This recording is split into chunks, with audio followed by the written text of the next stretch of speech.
concerned because I'm not sure how strict I should be running my cafe, because I'm very friendly with my customers and they're very regular customers, and I feel like I don't want to be a bad guy telling them to, like, having to impose all these restrictions on them. But by law I have to, but I feel that I'm doing the government's job, so I feel a little bit like I don't really want to be doing that. I just want to run my cafe. So it's made it very difficult for me to run my cafe the way I want to run it now.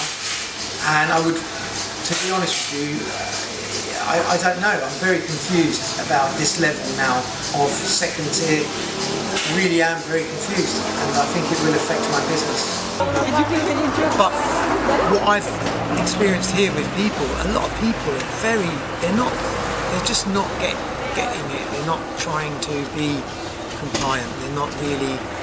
It's almost like they don't care. I just don't think they understand fully. Maybe they don't believe fully. Maybe because they don't have much faith in our government. I don't know. I can understand that.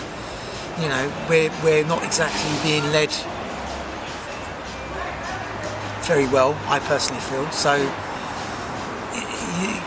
that's why they're probably feeling kind of negative about it. But on the other hand, I've also met people who have come in who are really cautious, and they won't come in unless they're looking, and they'll probably sit outside, which is going to be another problem for me because the weather's changing. No. And so if it's raining, people aren't going to sit outside. I think the people that are really scared of the virus, quite rightly so, will sit outside. They won't come in, and they want to support me. They want to support their local business, so they'll sit outside. But like I say, it's going to be difficult. It's very people are very half and half. So I have to make sure that I tell the other half, being kind of polite and asking them to respect me, so that I don't get a fine, because I don't want to get any fines. I want to stay open. I want to try and keep going. And I don't want a lockdown, because I have lots of loyal customers, and I'm sure that, and they don't want to see a local cafe closed. So everyone will try and do their bit, I think, eventually. And I think once people start understanding it more, I mean, at the moment, it's all like I said, it's very confused, it's very mixed messages. No one really knows 100% what they should or shouldn't be doing. It's very, very confusing. So can you imagine for someone running the business, for me I'm struggling with that. I'm really, struggling with just trying to run my cafe, and also police, because I don't have many, I don't have staff really. I'm not a big company. I haven't got a department that deals with my HR or with my health. It's all on me. So I think the government haven't really thought about the little places like mine as much. They've kind of put these things in place, expecting you to have the infrastructure, to have the business with lots of people. But it's not. This is a one-man band, small little cafe, and I'm trying to make it work. I haven't got the resources to employ people to start kind of policing all of this, and it's just so I'm trying the best I can, and hopefully I can get through it. Here's saying polite notice: if you cannot, if you do not have the app, please sign the book, and put an arrow, because I need something quite big here like that, because I think this is one of the problems. People aren't looking at this area very well, so I need to direct people to this area. So if they read the polite notice, that way I don't have to say so much, they can read it.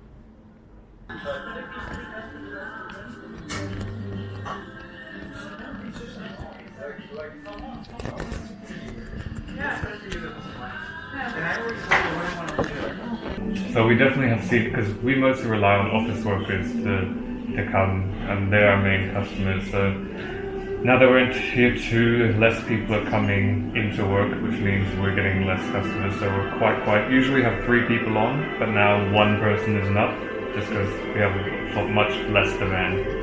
So I think for the next 6 months we're going to have a lot less people.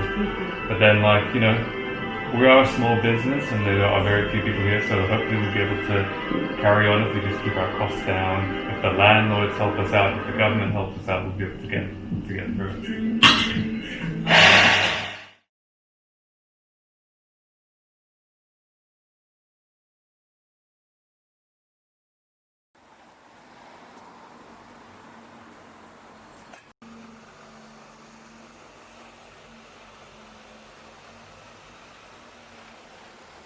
Good. Since our first lockdown in March, we were probably about 50% down on our takings. Yeah, but obviously now London's gone into this second tier, which happened on Saturday night. It's been very bad. Yeah, it's not good. It's mainly couples coming out, which is fine, but then they tend to go home and have dinner. So even though we're shutting at 10 PM, we, you know, from 8 PM we're quiet, which is really devastating at the moment. But we, you know, it is what it is. Everybody's in the same boat, aren't they? You know, so, but yeah, it's not good. Do you think, how can you survive? So we can survive. Yeah, well, that's an interesting question. If people come and support us. Yeah. But you have a loyal customers. We have lovely customers. We're very lucky, yeah. And we have lots of doggy customers. Because we have lots of green around here, so people love the dogs and they bring all their doggies in, so that's really nice. But yeah, you know, everyone's in the same boat. What can we do? We just have to try and survive it, really.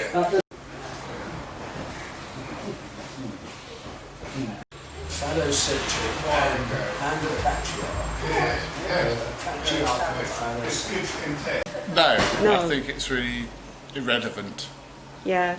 I think there's probably more transmission through buying stuff in the shops. I see. When we buy stuff in the shops, we don't wash all our shopping.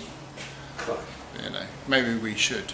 Or maybe I'm in the park and I'm going for a run and someone runs past me and they're... You hold your breath, right? That's easy, isn't it? There's no fucking problem. And so it's actually... the virus is being transmitted by actually... There's virtually nothing on the surface. I see. Through the air. Right.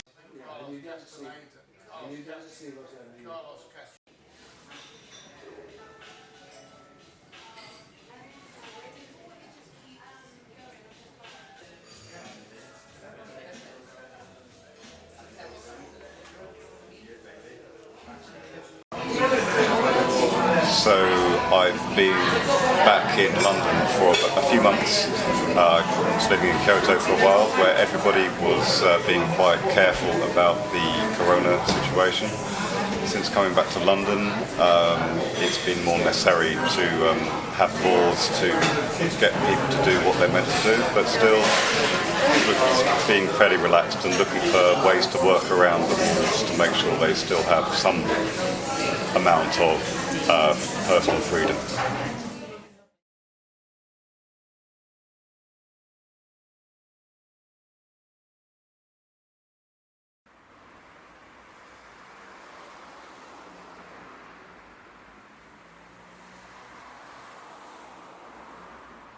What do they do in this shop? We eat biscuits.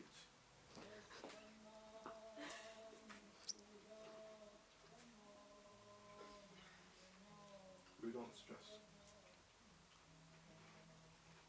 She wants to go home now. You ready to go? I don't mind staying till 6. I think I'll go after it. Let's take some more. At first, there was a little bit of panic, and then we realized it's so nice. Why is that? Spend more time with family, less time with business, rent's already paid, no rates, no headache. We don't need to kill ourselves too much. So nice. And then, now they are saying second lockdown, I'm saying welcome. Welcome to you.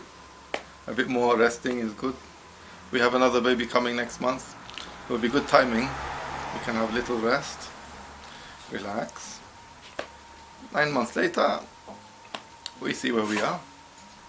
We play day by day, not looking in the future and saying, oh my god, this is going to happen next week. Oh my god, this is going to happen next month. Oh my god, this is going to happen in 10 years time. No, just today. Tomorrow is a new day.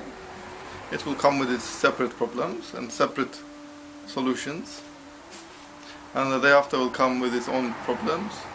And those problems will come with their own solutions. We can't see what will come, what's hiding behind that problem. We just relax, listen to nice music, get the night playing. Oh, like this. Days will pass, we are alive. We should make the most of being happy and together with people, smile, not forget, and not disconnect. Connect even more. When they apply pressure to a bottle, it forces all the molecules to compress, to come together. So when you see difficulty in life, it should bring you together, not separate you from each other. Otherwise the bottle will pop and everything will go everywhere. And then there will be problem. Who's going to clean up this mess?